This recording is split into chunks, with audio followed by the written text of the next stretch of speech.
Hello, welcome back to my new vlog. Guys ನಾನು ಒಳಗಡೆ video ಶುರು ಮಾಡೋಣ ಅಂದರೆ ಅಪ್ಪು ಸುಮ್ಮನೆ ಇದು ಮಾಡಾಕ್ಬಿಟ್ಟ ಗೈಸ್. ಇವತ್ತು ನನಗೆ ಸ್ವಲ್ಪ ಕೆಲಸ ಇದೆ. ಪ್ರಮೋದ್ ಅವರು ಬ್ಯುಸಿ ಇವತ್ತು ಗೊಂಬೆಗೆ ಇಂಜೆಕ್ಷನು. ಫುಲ್ಲು ಮೈಂಡ್ ಬ್ಲಾಕ್ ಆಗಿ ತಲೆನೋವು ಅಂದ್ಬಿಡಿದೆ ನನಗೆ. ಅದರಲ್ಲಿ ಹಾಸ್ಪಿಟಲ್ಗೆ ಅವನು ಬರ್ತಾನಂತೆ. ಅದಕ್ಕೆ ಒಂದು ಕೊಟ್ಟು ರಪ್ಪನೇ ಬಂದಿದ್ದೀನಿ. ಈಗ ಅವನನ್ನು ಕರ್ಕೊಂಡು ಹೋಗ್ತಾ ಇಲ್ಲ, ನಾವೇ ಹೋಗ್ತಾ ಇದ್ದೀವಿ. ಇವತ್ತು ವ್ಯಾಕ್ಸಿನೇಷನ್ನು ಗೊಂಬೆಗೆ 3.5 months. ಛೀ ಏನೋ ಛೀ ಚಿಕ್ಕದು ಕೆಳಗಡೆ ಕಾರ್ ಕೆಳಗಡೆ ಹೋಗ್ತಾರೆ. ಇವತ್ತು ಅವಳು ಇಂಜೆಕ್ಷನ್ ಬೇರೆ, ನಾನು ಬ್ಯುಸಿ, ಪ್ರಮೋದ್ ಅವ್ರು ಬ್ಯುಸಿ. ಸೊ ಇವತ್ತು ಏನು ಮಾಡೋಣ ಅಂತ ಗೊತ್ತಾಗ್ತಾ ಇಲ್ಲ. ನೋಡೋಣ. ಇವತ್ತು ಬೇರೆ 3.5 3 ಇಂಜೆಕ್ಷನ್ ಗೈಸ್. ಅವಳಿಗೆ ಒಂದು ವಾರ ಪಕ್ಕಾ ಜ್ವರ ಬಂದೇ ಬರುತ್ತೆ. ನಾಡಿದ್ದು ಬೇರೆ ಅವಳದು ಬರ್ತಡೇ, 4 months ಬರ್ತಡೇ ಅವಳದು. ನೋಡೋಣ, ಜ್ವರ ಏನಾದ್ರು ಇತ್ತು ಅಂತ ಹೇಳಿದ್ರೆ ನಾವು ಪೋಸ್ಟ್ಪೋನ್ ಮಾಡ್ಕೊಳ್ಳೋಣ, ಒಂದು ವೀಕ್ ಬಿಟ್ಟೇ ಮಾಡೋಣ ಅಂತ ಅಂದ್ಕೊಂಡಿದ್ದೀವಿ. ನಿಮ್ಮೆಲ್ಲರಿಗೂ ಗೊತ್ತಿರೋಂಗೆ ಈ ಮಂತು ನಾವು ರೈನ್ಬೋ ಥೀಮಲ್ಲಿ ಮಾಡ್ತಾ ಇರೋದು. ನೋಡೋಣ ಹೆಂಗೆ ಹೋಗುತ್ತೆ ಹಂಗೆ ಹೋಗೋಣ. ಇವಾಗ ಇಂಜೆಕ್ಷನ್ ಮಾಡಿಸ್ಕೊಂಡು ನಮ್ಮನ್ನ ಬಿಟ್ಟು ಅವರು ಹೊರಡ್ತಾರೆ. ಬೇಗ ಹೋಗ್ಬಿಟ್ಟು ಬಂದುಬಿಡೋಣ ಬನ್ನಿ ಗೈಸ್. ಎಸ್ ಗೈಸ್, ಹಾಸ್ಪಿಟಲ್ ಹತ್ರ ಬಂದ್ವಿ. ಅಪ್ಪ ಸ್ಕೂಲಲ್ಲಿ ಆ್ಯಕ್ಚುಲಿ ಫಂಕ್ಷನ್ ಇದೆ ಇವತ್ತು, ಬಟ್ ಹೋಗೋಕ್ಕಾಗಲ್ಲ. ಆ್ಯಂಡ್ ಹೋಗ್ಬಿಟ್ಟು ನಾವು ಹೇಳ್ಬಿಟ್ಟು ಬಂದ್ವಿ, ಇಲ್ಲ ಇವತ್ತು ಸ್ವಲ್ಪ ಬ್ಯುಸಿ ಇದ್ದೀವಿ, ಬರೋಕ್ಕಾಗಲ್ಲ ಅಂತ. ಸೊ ಅದಕ್ಕೆ ಫೋನ್ ಮಾಡಿ ಸುಕನ್ಯಾ ಮ್ಯಾಮ್ ಹೇಳ್ತಾರಂತೆ ನಮಗೆ. ಇನ್ನು ICSE ಸಿಲೆಬಸ್ ಇರೋದ್ರಿಂದ ಫುಲ್ ಟೈಮಿಂಗ್ಸ್ ಎಲ್ಲ ಚೇಂಜ್ ಅಂತೆ.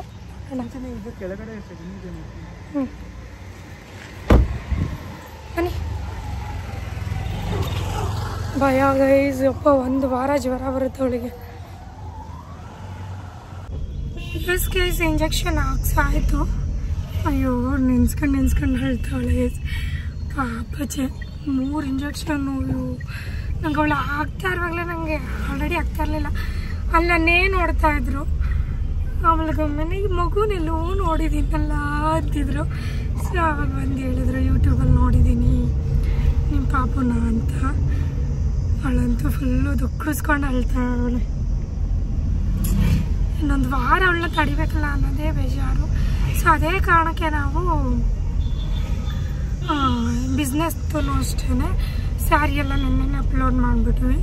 ಸೊ ಅದೊಂದು ಸ್ವಲ್ಪ ಕೆಲಸ ಮುಗಿಸ್ಕೊಂಡ್ರೆ ಇವತ್ತೇನೂ ಇಲ್ಲ. ಇವಳು ನೋಡ್ಕೊಳ್ಳೋದೇ ಕೆಲಸ. ಆ್ಯಂಡ್ ಶಿರಪ್ ಬಂದು ನಾವು ಹಳೇದು ಹಾಕಲ್ಲ, ಪ್ರತಿ ಸಲನೂ ಹೊಸದನ್ನೇ ತೊಗೊಂಡು ಹಾಕೋದು. ಡಾಕ್ಟರು ಅದನ್ನೇ ನಮಗೆ ಸಜೆಸ್ಟ್ ಮಾಡಿರೋದು, ಹೊಸನೇ ತಂದು ಹಾಕಿ ಅಂದ್ಬಿಟ್ಟು. ಹಾಗೆ ಶಿರಪ್ ತೊಗೊಂಡು ನಾವು ಮನೆಗೆ ಹೋಗ್ತೀವಿ. ಪ್ರಮೋದ್ ಅವ್ರಿಗೆ ಕೆಲಸ ಇದೆ, ಅವರು ಶ್ರೀರಂಗಪಟ್ಟಣಕ್ಕೆ ಹೋಗ್ತಾ ಇದ್ದಾರೆ. ಥರ್ಮೋಮೀಟರ್ ಎತ್ತಿಟ್ಟಿದ್ಯಾ ಅಪ್ಪು? ನಿನ್ನೆ ಲಾಸ್ಟ್ ಟೈಮ್ ಇದು ಮಾಡಿದ್ನಲ್ಲ. ಅಯ್ಯೋ ಎಲ್ಲಿರೋ ಕಾಳು 4 hours ಹಾಕೋಣಂದು. ಈಗ ಹೋಗ್ತಿದ್ದಂಗೆ ತಣ್ಣೀರು ಬಟ್ಟೆ ಹಾಕ್ಬಿಡ್ತೀವಿ ಫಸ್ಟು. ಸ್ವಲ್ಪ ಐಸ್ ಕ್ಯೂಬಲ್ಲಿ ಮಸಾಜ್ ಮಾಡಿದ್ರೆ ಸರಿ ಹೋಗ್ತಾಳೆ. ಇದು ಓದ್ಕೊಂಡೋಗ್ಬಿಡ್ತು.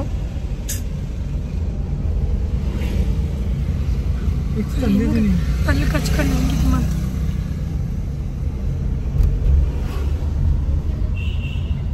ನಾನೇನು ಕೆಲಸ ಮಾಡಿದ್ದೆ ಗೊತ್ತಾ ಗೈಸ್? ಇವತ್ತು ಐಫೋನ್ ಅಲ್ಲೇ ಬಿಟ್ಬಿಟ್ಟು ಬಂದ್ಬಿಟ್ಟಿದ್ದೀನಿ ಹಾಸ್ಪಿಟಲ್. ಪಾಪುನ ಎತ್ಕೊಂಡಿದ್ದೀನಿ, ತೂಕ ಹಾಕ್ಸ್ಬಿಟ್ಟು ಆ ಕಡೆ ಹಂಗೆ ಎತ್ಕೊಬಿಟ್ಟೆ. ಐಫೋನ್ ಇಟ್ಬಿಟ್ಟು ಆರಾಮಾಗಿ ಬಂದೇ ಬಿಟ್ಟಿದ್ದಾಳೆ. ಆಮೇಲೆ ನಾನು ಅಫ್ಕೋರ್ಸ್ ಕಾರಿಗೆ ಬಂದ ತಕ್ಷಣ ನನಗೆ ಐಫೋನೇ ನೆನಪಾಗೋದು. ಆಗ ಫೋನಲ್ಲಿ ವೀಡಿಯೋ ಮಾಡಬೇಕು ಅಂದೆ. ಆವಾಗ ಆಮೇಲೆ ನೆನಪಾಯ್ತು, ಅಲ್ಲೇ ಬಿಟ್ಟಿದ್ದೀನಿ ತೊಗೊಬನ್ನಿ ಅಂತ. ಯಾರೂ ಎತ್ಕೊಳ್ಳಲ್ಲ ಗೈಸ್, CC ಕ್ಯಾಮ್ರಾ ಇದಲ್ಲ. ನಾನು ಎಲ್ಲಿಟ್ಟಿದ್ದೆ ಅಲ್ಲೇ ಇತ್ತಂತೆ. ಶಿರಪ್ ತರಕ್ಕೆ ಹೋಗ್ತಾ ಇದ್ದಾರೆ. ನೆನ್ನೆ ಮಳೆ ಬಂತಲ್ಲ, ನಮ್ಮ ಕಾರೆಲ್ಲ ಕ್ಲೀನಾಗಿದೆ ಗೈಸ್.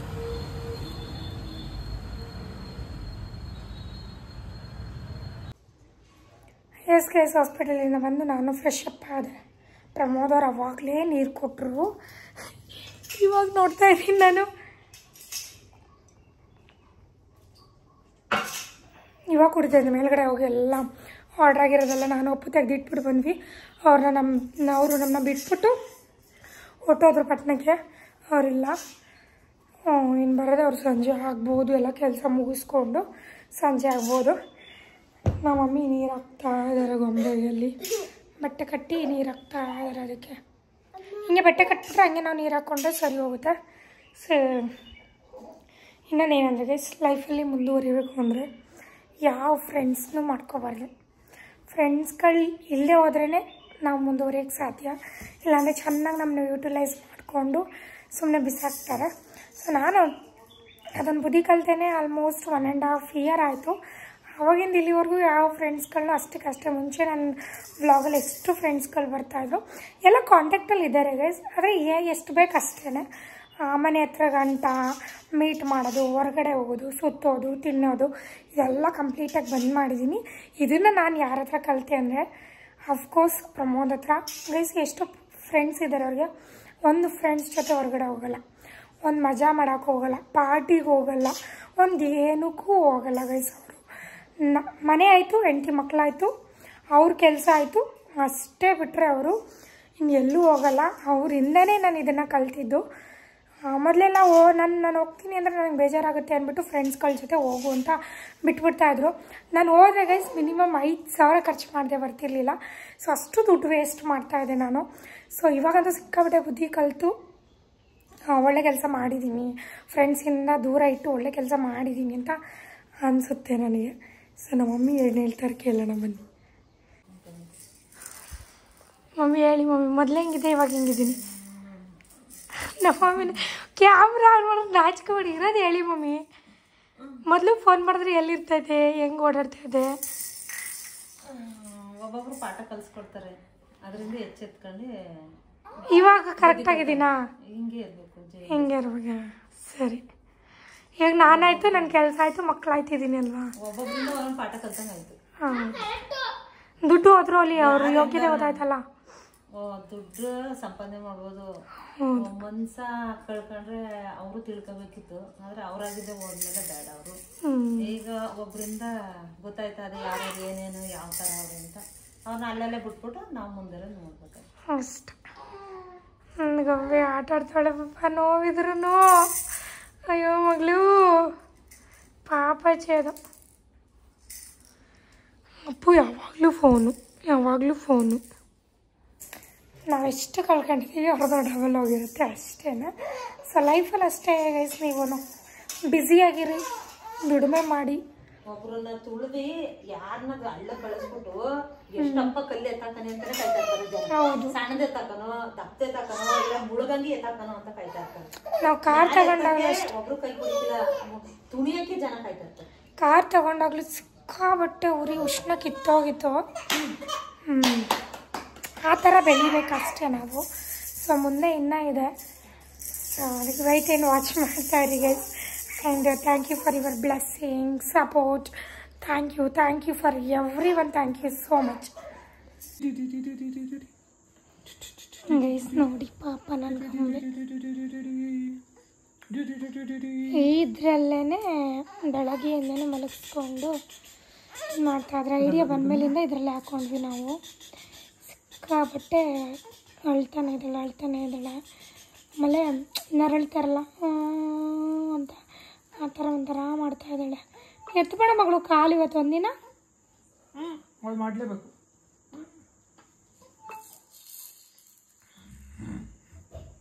ಕಾಲು ಎತ್ತು ಬಿಡ್ತಾಳೆ, ಒದ್ದು ಬಿಡ್ತಾಳೆ, ಜೋರಾಗಿ ಅಳ್ತಾಳೆ.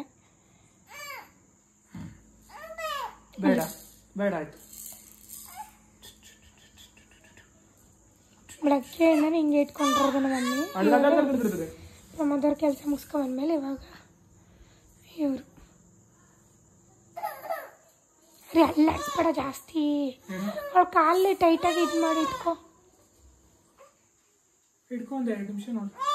ನಂಗೆ ಅಷ್ಟೊಂದು ಶಕ್ತಿ ಕೊಟ್ಟಿಲ್ಲ ದೇವರು ಅಂತ ಸಮಾಧಾನ ಮಾಡು. ಅಷ್ಟು ಶಕ್ತಿ ಕೊಟ್ಟಿಲ್ಲ. ಮಮ್ಮಿ ಅಳ್ತಾವಳೆ. ನಮ್ಮ ಮಮ್ಮಿ ಕೊಟ್ಬಿಡು ದಯವಿಟ್ಟು.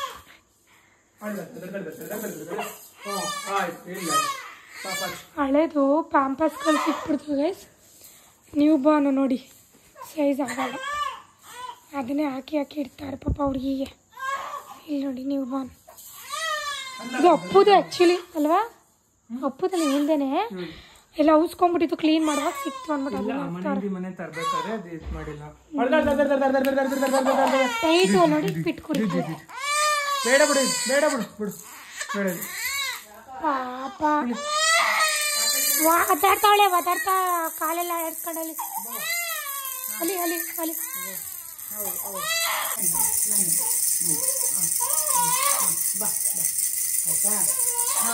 ಆಮೇಲೆ ಅವಳು ಫೀಡ್ ಕೂಡ ಕರೆಕ್ಟ್ ಇದಕ್ರಿ ಆಡಿಸ್ತಾನೆ ಇದೆಯಾ ಹುಡುಗಿ ಹೇಳ್ತಾ ಇದ್ರೆ ಅವಳ ಏನು ಹುಚ್ಚು ಹುಚ್ಚು ಅವಳು ಅದಕ್ಕೆ ಸೌಂಡ್ ಕಡಿಮೆ ಮಾಡ್ತಾಳೆ. ಅವಳು ಎಷ್ಟು ಇರಿಟೇಷನ್ ಆಗುತ್ತೆ ಗೊತ್ತಾ ಅದು. ಅವಳು ಹಂಗೆ ದಿನ ಮಲ್ಕೊಳ್ಳೋದೆ ಹಂಗೆ ಇವನು ಅದು ಮಲ್ಕೊಳ್ಳೋದೇ ದಿನ ಹಂಗೆ ಡೈಲಿ ಎಷ್ಟು ಹಂಗಿದೆ. ಬಟ್ ಮೊದಲೇ ಟೆನ್ಷನ್ ಇರ್ತೀನ ನೋಡು, ಎಷ್ಟು ಕಾಲ್ ಬರುತ್ತೆ ನೋಡು.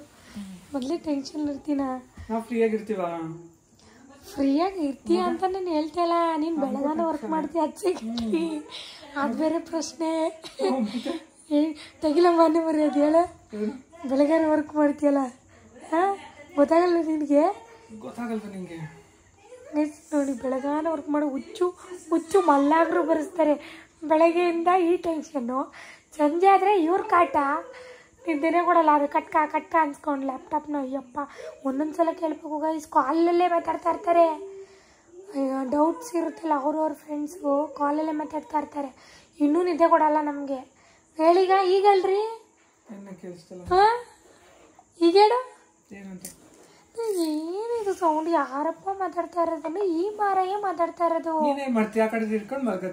ನಮಗೆ ಇರಿಟೇಷನ್ ಆಗ್ತಾ ಇರುತ್ತೆ. ಬೈಯಂಗಿಲ್ಲ ಬಿಡೋಂಗಿಲ್ಲ. ಪಾಪ ಕಷ್ಟಪಟ್ಟು ಏನೋ ಮಾಡ್ತಾವ್ರೆ, ಅದಕ್ಕೆ ನಾನು ತೊಂದರೆ ಮಾಡಬಾರ್ದು ಅಂತ ಸುಮ್ಮನೆ ಆಯ್ತೀನಿ ರೀ. ಅಪ್ಪು ಎಂಡೆಲ್ಲ ಕೊಡ್ತಾನೆ ಹೇಳ್ಪಮ್ಮಿ. ನೀನು ವರ್ಕ್ ಮಾಡುವಾಗ ನೈಟು ಏನಂತ ಹೇಳ್ತಾನೆ ಪಾಪ ಏನು ಬೇಕಾದರೂ ಆಗ್ತೀನಿ, ಆದರೆ ನಿನ್ನ ಥರ ಇಂಜಿನಿಯರ್ ಮಾತ್ರ ಆಗಲ್ಲಪ್ಪ. ನೈಟ್ ನನಗೆ ವರ್ಕ್ ಮಾಡೋಕ್ಕಾಗಲ್ಲ ಅಂತಾರೆ. ಅಪ್ಪ ಬಾಯ್ಲಿ ಅಪ್ಪು ಕಳಿಸಿ. ಅಪ್ಪು ವಾರ್ಡ್ ಬಾಯ್ಲಿ ಮಗನೇ ಬೇಗ. ಅಪ್ಪು ನೈಟು ಪಪ್ಪ ವರ್ಕ್ ಮಾಡುವಾಗ ನೀನು ಏನಂತೀಯಲ್ಲ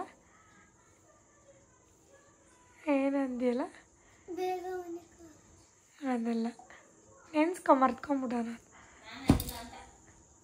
ಇದೇನಾ ನಿನ್ನ ಥರ ಮಾತ್ರ ನಾನು ಏನು ಹೇಳ್ತೀಯ?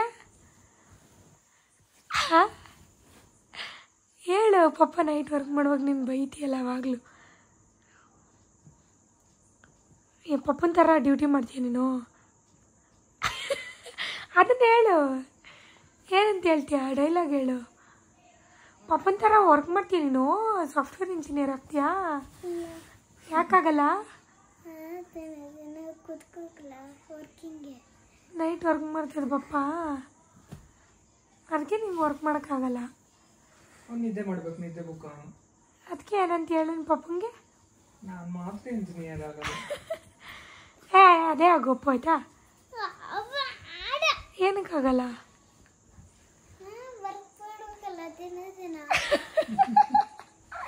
ಯಾರು ವರ್ಕ್ ಮಾಡ್ತಾರೆ ನೈಟೆಲ್ಲ? ಯಾಕೆ ಕೇಳಿ, ಯಾಕೆ ವರ್ಕ್ ಮಾಡೋದು ಕೇಳಿ ನೈಟೆಲ್ಲ?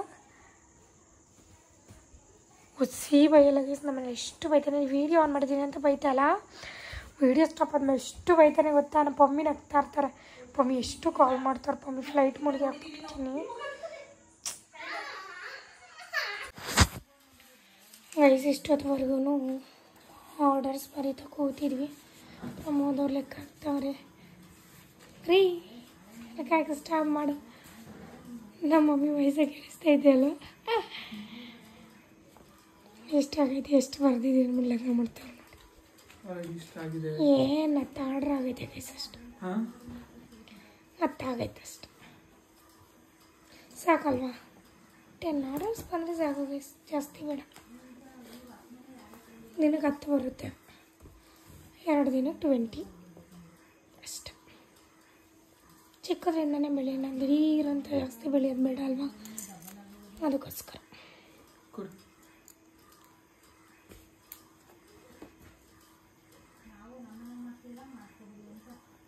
ಫ್ರೈಡೇ ಬೇರೆ ಇತ್ತು ಮತ್ತು ಚೌತಿ ಬೇರೆ ಇತ್ತಲ್ಲ. ಪ್ರಮೋದವರು ಉಪವಾಸ ಇದ್ದರು. ಆ್ಯಂಡ್ ನಾನಿನ್ನೂ ಫ್ರೆಶ್ ಅಪ್ ಏನೂ ಆಗಿರಲಿಲ್ಲ. ಅದಕ್ಕೋಸ್ಕರ ನಾನು ದೇವ್ರ ಪೂಜೆಯನ್ನು ಮಾಡಲಿಲ್ಲ. ಆ್ಯಂಡ್ ಅದೇ ನಿನ್ನೆ ಡ್ರೆಸ್ಸಲ್ಲೇ ನಾನು ಪಾರ್ಸಲ್ನ ಕಲೆಕ್ಟ್ ಮಾಡ್ಕೊಳ್ಳೋಣ ಅಂದ್ಬಿಟ್ಟು ಅದರಲ್ಲೇ ಹೋಗ್ತಾ ಇದೆ. ಅದಕ್ಕೆ ಇದರಲ್ಲೇ ಎಂಡ್ ಮಾಡಿಬಿಡೋಣ, ಇನ್ನೊಂದು ವೀಡಿಯೋ ಪ್ರಮೋದ್ ಕಲ್ ಶುರು ಮಾಡಿಸೋಣ ಅಂದ್ಬಿಟ್ಟು ನಾನೇ ಎಂಡ್ ಮಾಡಿಬಿಟ್ಟೆ. ಬಿಕಾಸ್ ನಾನು ಫ್ರೆಶ್ ಅಪ್ ಆಗೋದು ಎವ್ರಿ ನೈಟ್ ಗೈಸ್. ಬೆಳಗ್ಗೆ ನಂಗೆ ಫ್ರೆಶ್ ಅಪ್ ಆಗೋದು ಅಂದ್ರೆ ಆಗಲ್ಲ. ನೈಟ್ ಸ್ನಾನ ಮಾಡ್ಬಿಟ್ಟು ಆರಾಮಾಗಿ ಮಲ್ಕೊಬಿಡ್ಬೇಕು. ಎಸ್ ಗೈಸ್, ನಿನ್ನೆ ನಾನು ವಿಡಿಯೋ ಎಂಡೇ ಮಾಡೋಕ್ಕಾಗಲಿಲ್ಲ. ಇವತ್ತು ಶುಕ್ರವಾರ, ಪ್ರಮೋದ್ ಅವ್ರು ಪೂಜೆ ಮಾಡಿದ್ದಾರೆ. ಆ್ಯಂಡ್ ಇವತ್ತು ಚೌತಿ, ಲಾಸ್ಟ್ ಚೌತಿನ ರೀ, ಲಾಸ್ಟ್ ಚೌತಿ ಅವಳು ಹುಟ್ಟೋದಾಗಿಂದ ಮಾಡಿದ್ದು. ಅದು ಸಪ್ರೇಟಾ? ಅದು ಬಿಟ್ಟು 5 ಹಂಗಾರೆ ಮುಂದೊಂದು ತಿಂಗಳಿಗೆ ಅವ್ರದ್ದು ಲಾಸ್ಟ್ ಚೌತಿ ಆಗುತ್ತೆ. 5 ವೀಕ್ಸ್ಗೆ ಗೈಸ್. ಬೇಕಾದ್ರೆ ಇದನ್ನು ಟೆಸ್ಟ್ ಮಾಡಿ, ಯಾರಾದರೂ ಏನಾದರೂ ಅಂದ್ಕೊಂಡು ಚೌತಿ ಮಾಡಿ, ಖಂಡಿತ ಅದು ನೆರವೇರುತ್ತೆ. ಅದು ನಮಗೂ ಆಗಿದೆ. ಅದು ಮುಗಿಯೋಷ್ಟರಲ್ಲಿ ನಮಗಾಗಿದೆ. ಅದೇನು ಅಂತ ಹೇಳಲ್ಲ. ಸೊ ನಿಮಗೆ ಅರ್ಥ ಆಗುತ್ತೆ ಅದು ಮುಂದೆ ಹೋಗ್ತಾ ಹೋಗ್ತಾ. ನೆಕ್ಸ್ಟ್ ಮಂತ್ಗೆ ಲಾಸ್ಟ್ ಅಲ್ವಾ ರೀ? ಆಗಿದೆ ಅಲ್ವಾ ಅಂದ್ಕೊಂಡಿರೋದು? ಆಗಿದೆ. ಅದು ನನಗೆ ಗೊಂಬೆಗೆ ಒಂದು ಮಾಡ್ಕೊಂಡಿದ್ದು, ಅದರಲ್ಲಿ ಇನ್ನೊಂದಷ್ಟೇನೋ ಅಂದ್ಕೊಂಡಿದ್ರು. ಸೊ ಅದೆಲ್ಲ ಆಯಿತು ಗೈಸ್. ಟೆಸ್ಟ್ ಮಾಡಿದ್ದನ್ನು ಆಗುತ್ತೆ. ಪ್ರಮೋದವ್ರು ಯಾವಾಗಲೂ ಅಷ್ಟೇ, ಏನಾದ್ರು ಒಂದು ಸ್ವಲ್ಪ ಆಗ್ತಾಯಿಲ್ಲ, ಕಷ್ಟ ಆಗ್ತಿದೆ ಅಂದರೆ ಚೌತಿ ಮಾಡ್ತಾರೆ. ಬೇಗ ವಿಘ್ನೇಶ್ವರ ಆ ಸಂಕಷ್ಟನ ದೂರ ತಳ್ಳಿ ಒಳ್ಳೆಯದು ಮಾಡ್ತಾನೆ ನಮಗೆ. ಆ್ಯಂಡ್ ಇವಾಗ ನಾವು ಪಾರ್ಸಲ್ ಇಸ್ಕೊಬರಕ್ಕೆ ಹೋಗ್ತಾಯಿದ್ವಿ. ಪಾರ್ಸಲ್ಲು ದೊಡ್ಡದಾಗುತ್ತೆ ಅಂದ್ಬಿಟ್ಟು 2 ಮಾಡಿಸಿದ್ದೀವಿ. ಒಂದು ಇವತ್ತು ಬಂದಿದೆ ಆಲ್ರೆಡಿ. ಕಾಲ್ ಮಾಡಿದೆ, ಇನ್ನೂ ಅವರು ಓಪನ್ ಮಾಡಿಲ್ಲ ಅನಿಸುತ್ತೆ. ಇನ್ನೊಂದು ನಾಳೆ ಬರ್ತಾಯಿದೆ 2. ಸೊ ಇಸ್ಕೊಂಬರೋಣ ಅಂದ್ಬಿಟ್ಟು ನಿನ್ನೆ ಡ್ರೆಸ್ನ ವೇರ್ ಮಾಡಿದ್ದೀನಿ. ನಾನಿನ್ನೂ ಫ್ರೆಶ್ ಅಪ್ ಕೂಡ ಆಗಿಲ್ಲ. ಗೊಂಬೆನೂ ಕರ್ಕೊಂಡು ಹೋಗ್ತಾಯಿದ್ವಿ. ಬಿಕಾಸ್ ನಾವು ಬರೋದು 1 hour 1.5 hour ಆಗುತ್ತೆ. ಅಲ್ಲಿವರೆಗೂ ಖಂಡಿತ ಅವಳು ಇರೋಲ್ಲ. ಅದಕ್ಕೋಸ್ಕರ ಅವಳನ್ನು ಕರ್ಕೊಂಡು ಹೋಗ್ತಾಯಿದ್ವಿ. ನೆನ್ನೆ ವಿಡಿಯೋನೇ ಕಂಟಿನ್ಯೂಷನ್ ಮಾಡ್ತಿದ್ದೀನಲ್ವ. ಇಂಜೆಕ್ಷನ್ನು ಗೊಂಬೆದು ಏನಾಯಿತು ಅಂದರೆ, 1 ವಾರ ಅವಳಿಗೆ ಯಾವುದೇ ರೀತಿ ಜ್ವರ ಬರೋಂಗೆ ಕಾರಣ ಸಿಚುವೇಶನಲ್ಲಿ ಇಲ್ಲ. ಬಿಕಾಸ್ ಅವಳು ನೆನ್ನೆ ನೈಟೇ ಚೆನ್ನಾಗಿ ನಿದ್ದೆ ಮಾಡಿದ್ಲು, ಆರಾಮಾಗಿದ್ದಾಳೆ. ಈ ಇಂಜೆಕ್ಷನ್ 3 ಇಂಜೆಕ್ಷನ್ ಕೊಟ್ಟರು, ಬಟ್ ಅವಳು ತಡೆಯೋ ಶಕ್ತಿ ದೇವ್ರು ಕೊಟ್ಟ. ಇನ್ನೊಂದು ನಮ್ಮ ಮಮ್ಮಿ ಅವಳನ್ನ ತೊಡೆ ಮೇಲೆ ಹಾಕೊಂಡು ಫುಲ್ಲು ಅವಳು ಹಾಸ್ಪಿಟಲಿಂದ ಬಂತವಿಂದನೂ ಟಿಲ್ ಅವಳು ಮಲ್ಕೊಳ್ಳೋವರೆಗೂ ನೀರು ಹಾಕ್ತಾನೆ ಇದ್ರು. ಮತ್ತು ಕೈಯಲ್ಲಿ ಸ್ವಲ್ಪ ತಣ್ಣೀರು ಮಾಡ್ಕೊಂಡು ಹಿಂಗೆಲ್ಲ ಮುಟ್ಟಿ ಎಲ್ಲ ಮಾಡ್ತಿದ್ರು. ಸೊ ಸ್ವಲ್ಪ ಜ್ವರನೂ ಕಂಟ್ರೋಲ್ ಆಯಿತು. ಸಿರಪ್ ಹಾಕಿದ್ದೆ ನಾವು ನಿನ್ನೆ 2 ಸಲ ಏನೋ ಅಷ್ಟೇ ಗೈಸ್, ಇನ್ನು ಹಾಕಿಲ್ಲ. ಮಿಡ್ನೈಟಲ್ಲಿ 1 ಸಲ 3 ಗಂಟೆಲಿ ಫುಲ್ ಜ್ವರ ಬಂದಿತ್ತು, ಆವಾಗ 1 ಸಲ ಹಾಕಿದ್ದೀವಿ. ಸೊ ಇವಾಗ ಆರಾಮಾಗಿದ್ದಾಳೆ, ಪೇಯ್ನೂ ಇಲ್ಲ ಅವಳಿಗೆ. ಕಾಲೆಲ್ಲ ಆಡಿಸ್ತಿದ್ದಾಳೆ, ನಗ್ತಾ ಇದ್ದಾಳೆ, ಆರಾಮಾಗಿದ್ದಾಳೆ. ಸೊ ಪರವಾಗಿಲ್ಲ, ತಡೆದಿದ್ದಾಳೆ. ಖುಷಿ ಆಯಿತು ಗೈಸ್. ಅಪ್ಪು ಸೌಂಡ್ ಬರುತ್ತೆ ಕುಡೋರು. ಆ್ಯಂಡ್ ಈ ವಿಡಿಯೋ ನಿಮಗೆ ಎಂಡ್ ಮಾಡ್ತಾ ಇದ್ದೀನಿ. ಐ ಹೋಪ್ ಈ ವಿಡಿಯೋ ನಿಮಗೆಲ್ಲರಿಗೂ ಇಷ್ಟ ಆಗಿರುತ್ತೆ ಅಂತ. ಇಷ್ಟ ಆಗಿರೋ ಲೈಕ್, ಶೇರ್, ಕಮೆಂಟ್ನ ಮಾಡಿ. ಆ್ಯಂಡ್ ಮತ್ತೆ ಹೊಸ ವಿಡಿಯೋದೊಂದಿಗೆ ಸಿಗ್ತೀನಿ. ಅಲ್ಲಿವರೆಗೂ ಕಾಯ್ತಾ ಇರಿ. Love you all. Bye. Appu ನೋಡಿ ಬೆಳ್ಳಗಾಗ್ಬಿಟ್ಟವನೆ, ಖುಷಿ ಆಗದ ನಂಗಿಂತ ಬೆಳ್ಳಗಾಗ್ಬಿಟ್ಟವನೆ.